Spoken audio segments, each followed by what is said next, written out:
నమస్కారం.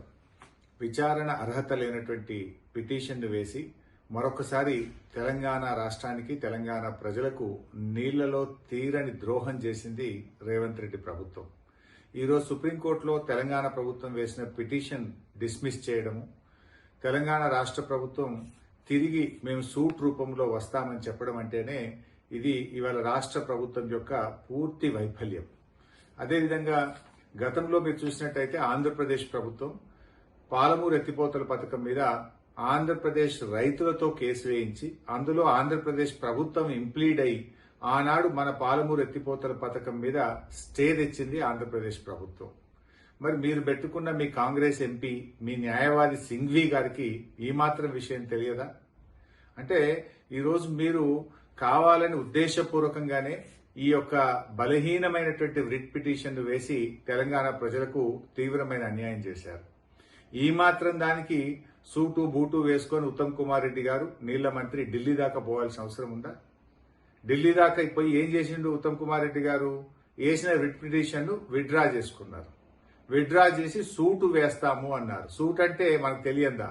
ఆ సూటు కూడా ఆంధ్రప్రదేశ్, తెలంగాణ, మహారాష్ట్ర, కర్ణాటక 4 రాష్ట్రాల మధ్య మేము సూటు వేస్తాము అంటే అది ఇప్పట్లో అయ్యేది కాదు.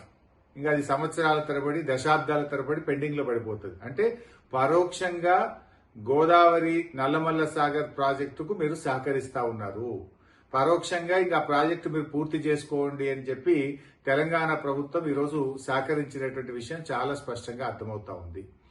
ముఖ్యంగా మొదటి నుంచి కూడా అంటే మీరు రేవంత్ రెడ్డి వైఖరి చూస్తా ఉంటే మొదటి నుంచి కూడా గోదావరి నల్లమల్ల సాగర్ విషయంలో ఈయన వైఖరి చాలా అనుమానాస్పదంగా ఉంది. అంటే ఈ సంక్రాంతి పండుగ సందర్భంగా రేవంత్ రెడ్డి గారు చంద్రబాబు నాయుడు గారికి ఇచ్చిన గిఫ్ట్, ఈ బలహీనమైనటువంటి వ్రిట్టు వేసి చంద్రబాబుకు గిఫ్ట్ ఇచ్చిండి ఎలా రేవంత్ రెడ్డి గారు, అంటే గురుదక్షిణ చెల్లించుకున్నాడు. అంటే మొదటి నుంచి కూడా మీరు ఒక్కసారి చూడండి. మొదటి నుంచి కూడా చూస్తే ఢిల్లీలో జరిగేటువంటి గోదావరి బనకచెర్ల మీటింగ్ కు పోననుకుంటూనే మీటింగ్ కు పోయిండు. ఎజెండాలో లేదంటూనే ఆ ఎజెండాలో బనకచెర్ల మీటింగ్ తో ఉన్న ఎజెండాలో సంతకం కూడా పెట్టిండు. సంతకం పెట్టనే లేదు అని బుకాయించే ప్రయత్నం చేసిండు. అంతేకాకుండా నేను కమిటీ వెయ్యను అని చెప్పి కమిటీ కూడా వేసిండు.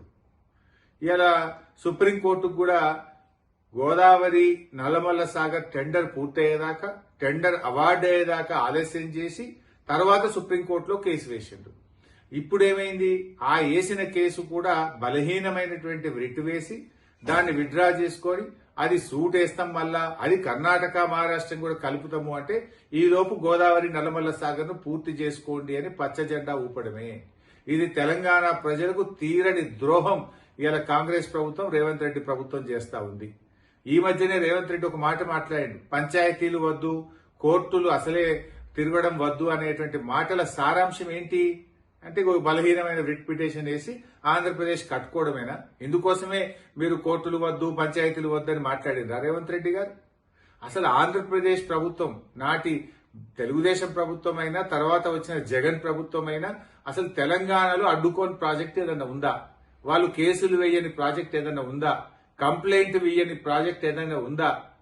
కేసీఆర్ గారు ఎంతో వ్యూహాత్మకంగా ఆయన అటు కాళేశ్వరాన్ని పూర్తి చేసి అనేక 8 ప్రాజెక్టులకు టీఏసీ క్లియరెన్సులు తెచ్చి ఇవాళ ప్రాజెక్టులు నిర్మించింది కేసీఆర్ గారు. కానీ ఇవాళ మీరు ఒకవైపు పాలమూరుకు అనుమతులు లేరు, ఇంకొక వైపు పోలవరం బనకచెర్లకు ఆంధ్రప్రదేశ్ కు పరోక్షంగా మీరు సహకరిస్తా ఉన్నారు. ఇది తెలంగాణ ప్రజలకు శాశ్వతంగా రేవంత్ రెడ్డి ప్రభుత్వం చేస్తున్నటువంటి తీరని ద్రోహం. తెలంగాణ సాధించిన బీఆర్ఎస్ పార్టీ నీ అన్యాయాన్ని సహించదు. తెలంగాణకు అన్యాయం జరిగితే ఎంత మాత్రం ఊరుకోదు. తప్పకుండా ప్రజా పోరాటం చేస్తాం. ప్రజాక్షేత్రంలో నీ యొక్క ద్రోహాన్ని ఎండగడతాం. ప్రజా ఉద్యమాల ద్వారా నీ ప్రభుత్వం మీద ఒత్తిడి తీసుకొస్తాం.